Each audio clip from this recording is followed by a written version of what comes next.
আসসালামু আলাইকুম। সংবাদে আপনাদের সবাইকে স্বাগত জানাচ্ছি। আমি ফিরোজ তোহা। শুরুতেই সংবাদ শিরোনাম জানিয়ে দেব এই মুহূর্তে হাতে পাওয়া সর্বশেষ গুরুত্বপূর্ণ আপডেট বাংলা সংবাদ। শুরুতেই থাকছে গ্রেপ্তার আওয়ামী লীগ নেতাকে ছিনিয়ে নেওয়ার চেষ্টা, আটক এক। মৌলভীবাজারের কমলগঞ্জ উপজেলা আওয়ামী লীগ নেতা আব্দুল মান্নানকে গ্রেপ্তার করেছে পুলিশ। শনিবার উপজেলার ইসলামপুর ইউনিয়নের কালারাইবিল এলাকা থেকে তাকে গ্রেপ্তার করা হয়। গ্রেপ্তার আওয়ামী লীগ নেতা আব্দুল মান্নান ৯ নম্বর ইসলামপুর ইউনিয়নের সাবেক চেয়ারম্যান। কমলগঞ্জ থানার ওসি সৈয়দ ইফতেখার হোসেন এ তথ্য নিশ্চিত করেছেন।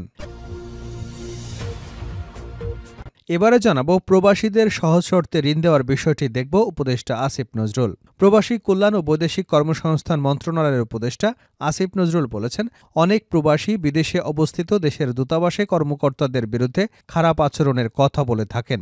তাদের উদ্দেশ্যে বলবো যে দূতাবাস খারাপ আচরণের মুখোমুখি হলে সুনির্দিষ্টভাবে তাকে আমাদের জানাবেন, আমরা ব্যবস্থা নেব। জানাবো ক্রসফায়ারে নিহত বিএনপি নেতা পরিবারকে বাড়ি উপহার দিচ্ছেন তারেক রহমান। ক্রসফায়ারের শিকার বিএনপি নেতার পরিবারকে বাড়ি এবং ২৪-এর গণঅভ্যুত্থানে ৩ জেলা শহীদ পরিবারকে আর্থিক সহায়তা দিচ্ছে দলের ভারপ্রাপ্ত চেয়ারম্যান এবং আমরা বিএনপি পরিবারের প্রধান পৃষ্ঠপোষক তারেক রহমান। এদিকে ফ্যাসিস্ট সরকার প্রকল্পের মাধ্যমে অর্থ আত্মসাৎ করেছে।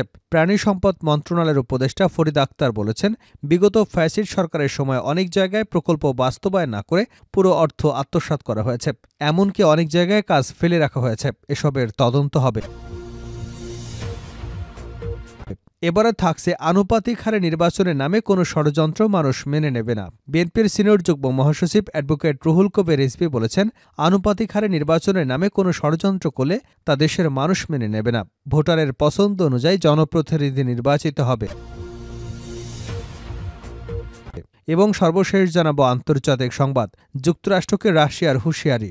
সম্ভাব্য পারমাণবিক পরীক্ষা নিয়ে যুক্তরাষ্ট্রকে হুঁশিয়ার করল রাশিয়া। শুক্রবার রুশ উপপররাষ্ট্রমন্ত্রী সের্গেই বিয়ারবক বলেছেন, মস্কো পারমাণবিক পরীক্ষার সম্ভাব্য পদক্ষেপের পুরো পরিসর বিবেচনা করছে। নবনির্বাচিত মার্কিন প্রেসিডেন্ট ডোনাল্ড ট্রাম্পকে উদ্দেশ্য করে এমন সতর্কবার্তা দিয়েছেন তিনি। খবর রয়টার্সের। এতক্ষণ শিরোনাম শুনছিলেন, এবার বিস্তারিত। প্রিয় দর্শক, আপনি যদি এই চ্যানেলে নতুন হয়ে থাকেন, ভিডিওটি দেখতে দেখতে চ্যানেলটি সাবস্ক্রাইব করে আমাদের সঙ্গে থাকুন।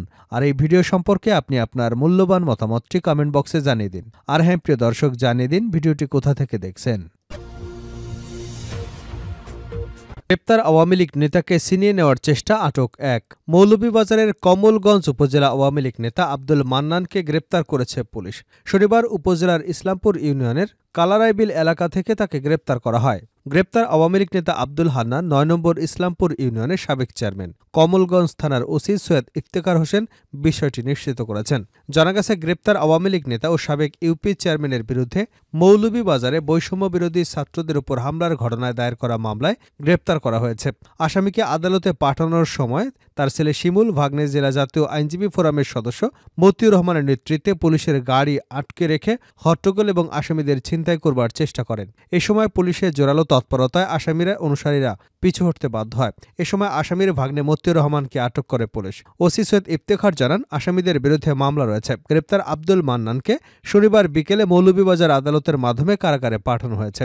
থানা থেকে আসামিদের আদালতে পাঠানোর সময় হট্টগোল ও আসামিকে ছিনতাইয়ের সময় মতিউর নামের একজনকে আটক করা হয়েছে।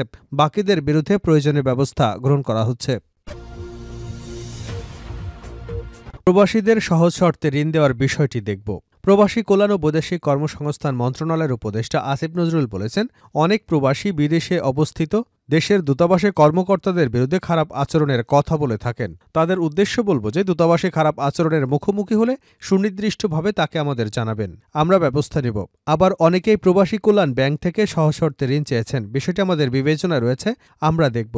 বিকেলে প্রবাসী ভবনে জুলাই এবং আগস্টে সংযুক্ত আরব আমিরাত থেকে কারামুক্ত হয়ে দেশে ফেরত আসা কর্মীদের মাঝে চেক হস্তান্তর অনুষ্ঠানে প্রধান অতিথির বক্তব্যে তিনি এ মন্তব্য করেন। উপদেষ্টা আসিফ নজরুল বলেন, আমি দুবাইতে গিয়েছিলাম, সেখানে প্রবাসীদের সাথে কথা বলেছি।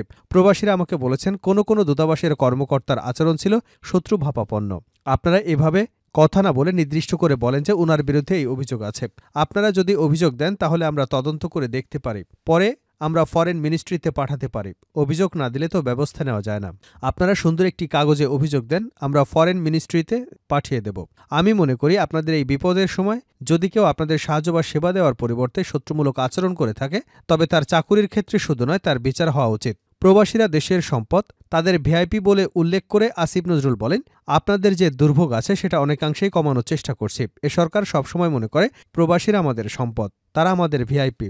আমরা সেটা বাস্তবায়ন করবার জন্য চেষ্টা করে যাচ্ছি। আমরা বিভিন্ন পদক্ষেপ নিচ্ছি, তা আপনাদের জানিয়ে দিচ্ছি। আরও কিছু কাজ আছে যেগুলো বাস্তবায়ন করতে সময় লাগবে। আপনারা যারা প্রবাসী কল্যাণ ব্যাংক থেকে সহজ শর্তে ঋণ নিতে চান, বিষয়টি আমরা দেখব যাতে আপনারা সহজ শর্তে ঋণ পান। ক্রসফায়ারে নিহত বিএনপি নেতার পরিবারকে বাড়ি উপহার দিচ্ছেন তারেক রহমান। ক্রসফায়ার শিকার বিএনপি নেতার পরিবারকে বাড়ি এবং ক্রসফায়ারের শিকার নিহত বিএনপি নেতাদের বাড়ি এবং ২৪-এর গণঅভ্যুত্থানে ৩ জেলার শহীদ পরিবারকে আর্থিক সহায়তা দিচ্ছেন দলের ভারপ্রাপ্ত চেয়ারম্যান এবং বিএনপি পরিবারের প্রধান পৃষ্ঠপোষক তারেক রহমান। সোমবার নীলফামারীতে র্যাবের হাতে ক্রসফায়ারে নিহত বিএনপি নেতা গোলাম রাব্বানীর পরিবারকে নতুন বাড়ি উপহার দেওয়া হবে। শুক্রবার রাতে নীলফামারীতে জেলা বিএনপির কার্যালয়ে প্রস্তুতি সভা অনুষ্ঠিত হয়। সভায় জানানো হয়, আগামী ৩০শে ডিসেম্বর বিএনপি নেতা গোলাম রাব্বানীর পরিবারের জন্য নবনির্মিত বাড়ির চাবি এবং ভিডিও কনফারেন্সের মাধ্যমে হস্তান্তর করবেন তারেক রহমান। পাশাপাশি ২৪-এর ছাত্র জনতার গণ আন্দোলনে নীলফামারী, পঞ্চগড় ও দিনাজপুরের শহীদ পরিবারকে আর্থিক সহায়তাও প্রদান করা হবে। আমরা বিএনপি পরিবারের আহ্বায়ক ও বিএনপির মিডিয়া সেলের সদস্য সিনিয়র সাংবাদিক আতিকুর রহমানের সভাপতিত্বে ওই অনুষ্ঠানে বিশেষ অতিথি থাকবেন বিএনপির যুগ্ম মহাসচিব এবং আমরা বিএনপি পরিবারের উপদেষ্টা অ্যাডভোকেট রুহুল কবির রিজভী। ফ্যাসিস্ট সরকার প্রকল্পের মাধ্যমে অর্থ আত্মসাৎ করেছে। প্রাণী সম্পদ মন্ত্রণালয়ের উপদেষ্টা ফরিদ আক্তার বলেছেন, বিগত ফ্যাসিস্ট সরকারের সময়ে অনেক জায়গায় প্রকল্প বাস্তবায়ন না করে অর্থ আত্মসাৎ করা হয়েছে। এমনকি অনেক জায়গায় কাজ করেও ফেলে রাখা হয়েছে। এসবের তদন্ত হবে। শনিবার সিলেটের টিলাগড়ে institute of livestock science and টেকনোলজির উদ্বোধন শেষে সাংবাদিকদের সঙ্গে আলাপকালে কথা বলেন তিনি। এ সময় তিনি আরও বলেন, সিলেটে প্রতি বছর বন্যার কারণে মানুষের পাশাপাশি পশু পাখি এবং অন্যান্য প্রাণীরও ব্যাপক ক্ষয়ক্ষতির শিকার হয়েছে। এই পরিস্থিতি মোকাবেলায় সরকার বন্যা আক্রান্ত এলাকাগুলোর প্রাণীদের জন্য বিশেষ শেল্টার হোম তৈরির পরিকল্পনা করেছে। তিনি বলেন, এছাড়া বন্যার সময় মানুষের খাদ্যের মতোই প্রাণীদের জন্য সব ধরনের খাদ্য সরবরাহ নিশ্চিত করবার উদ্যোগ নিয়েছে সরকার। এ ধরনের পদক্ষেপে বন্যা মোকাবেলায় প্রাণী সম্পদ রক্ষা সহজ হবে। এছাড়া সাভারের ২০২৩ সালে নির্মিত গবাদি পশুর খাবারের কারখানা শিগগিরই চালু হবে বলে আশ্বাস দিয়েছেন উপদেষ্টা। ফরিদ আক্তার বলেন, প্রাণী সম্পদ মন্ত্রণালয় বিগত সরকারের আমলে হওয়া আর্থিক দুর্নীতির তদন্ত করে সুষ্ঠু বিচার নিশ্চিত করা হবে। সম্ভাব্য পারমাণবিক পরীক্ষা নিয়ে যুক্তরাষ্ট্রকে হুঁশিয়ার করল রাশিয়া। শুক্রবার রুশ উপপররাষ্ট্রমন্ত্রী সের্গেই বিয়ারবক বলেছেন, মস্কো পারমাণবিক পরীক্ষার সম্ভাব্য পদক্ষেপের পুরো পরিসরে বিবেচনা করেছে। নবনির্বাচিত মার্কিন প্রেসিডেন্ট ডোনাল্ড ট্রাম্পকে উদ্দেশ্য করে এমন সতর্ক বার্তা দিয়েছেন তিনি। খবর রয়টার্সের। পাল্টাপাল্টি হামলায় ভয়াবহ আকার ধারণ করছে রাশিয়া ইউক্রেন যুদ্ধ। বিভিন্ন অঞ্চলে একে অপরকে লক্ষ্য করে ব্যাপক হামলা চালাচ্ছে সেনারা। এরই ধারাবাহিকতায় ইউক্রেনের দোনেৎস্কে একটি বহুতল ভবনে রুশ বাহিনীর ড্রোন হামলায় হতাহত হয়েছে কয়েকজন। দেশটির ঝাপরিঝিয়া একটি শিল্পাঞ্চলেও এদিন হামলায় চালায় পুতিন বাহিনী। একই সঙ্গে স্থল অভিযান চালিয়ে নতুন নতুন বসতি দখলে অব্যাহত রেখেছে রুশ সেনাদের হামলা রুখতে তৎপর জেলেনস্কি বাহিনীও। রাশিয়ার ছোড়া বেশ কয়েকটি ড্রোন ভূপাতিত করবার দাবি করেছে কিয়েভ। একই দিন রাশিয়ার সেনাদের অবস্থান লক্ষ্য করে পাল্টা ব্যাপক ড্রোন হামলা চালিয়েছে ইউক্রেন। তাদের হামলায় ঝাপরিঝিয়ায় কয়েকজন রুশ সেনা ক্যাপ্টেন নিহত হয়েছেন বলেও খবর পাওয়া গেছে।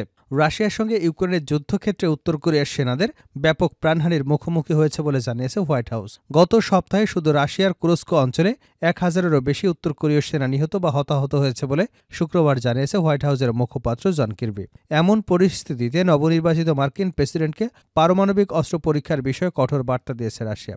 রুশ উপপররাষ্ট্রমন্ত্রী সের্গেই বিয়ারবক বলেছেন, পারমাণবিক অস্ত্র পরীক্ষা ইস্যুতে ট্রাম্পের কঠোর নীতি সত্ত্বেও মস্কো এ ধরনের কর্মকাণ্ড থেকে বিরত থাকার বিষয়টি বাদ দিচ্ছে না। তিনি যুক্তরাষ্ট্রকে সতর্ক করে বলেছেন, রাশিয়ার পারমাণবিক অস্ত্র দেশটির উপর হামলাকারীদের শান্ত করবার উদ্দেশ্যে তৈরি আছে।